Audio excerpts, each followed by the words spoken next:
First salary ఎంతో తీసుకుని ఉంటారు ఒక 500 సర్టెన్ రూపాయలు తీసుకున్నాను. ఇండస్ట్రీకి వచ్చి అరే నేను సంపాదించుకుంటున్నాను రా అనేది. ఇప్పుడు ఒక హ్యూజ్ అమౌంట్ తీసుకుంటారు.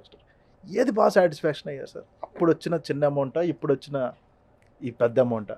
అంటే ఏది అది ఉంటుంది కదా సార్ మనకి అమ్మయ్య అన్న ఒక ఫీల్.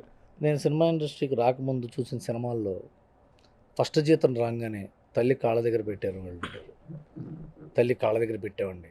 ఫస్ట్ శాలరీ తీసుకున్నప్పుడు ఏం చేసేది సార్, మీరు నమ్మరు, గణపతి కాంప్లెక్స్ అని ఉంటుంది ఇక్కడ. తెలుసు. గణపతి ఆ టిఫిన్ హోటల్ ఆయన నాకు ఆకలేస్తుంది సార్, నా దగ్గర డబ్బులు లేవని చెప్తే ఆయనతో నేను ఒక అగ్రిమెంట్కి వచ్చా. మధ్యాహ్నం 12ంటికి ఒక ఉల్లి దోశ, అంటే అప్పటికి టిఫిన్ క్లోజ్ చేస్తా, లాస్ట్ ఉల్లి దోశ అదే నాదే.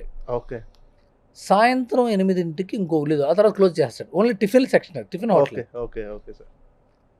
సో మధ్యాహ్నం 12ంటికి ఉల్లి దోశ, రాత్రి 8ంటికి ఉల్లి దోశ. ఈ 2 ఉల్లి దోశలతో నేను నెల 15 రోజులు గడిపా నేను. పోసాని కృష్ణమురళి గారు నా దగ్గర ఆహా అనే సినిమాకి వర్షన్ రాయమని ఒక డైలాగ్ వర్షన్ నాకు 500 రూపాయలు ఇచ్చాడు ఫస్ట్.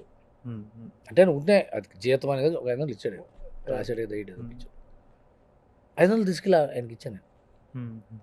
అంతకంటే అంటే రోజుకి 20 రూపాయలు ఖర్చు పెట్టాను ఆయన దగ్గర నేను. రోజుకి 20 రూపాయలు అంటే 600 అవుతుంది కదా, 600 700 తిన్నాను నేను. ముందు అప్పు తీర్చా.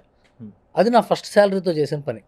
మనం చేసిన వర్క్ ఎవడన్నా భలే ఉందంటే మాత్రం ఆ రోజు పట్టే నిద్ర తల్లిపాలు తాగి పడుకున్నట్టు పడుకుంటాం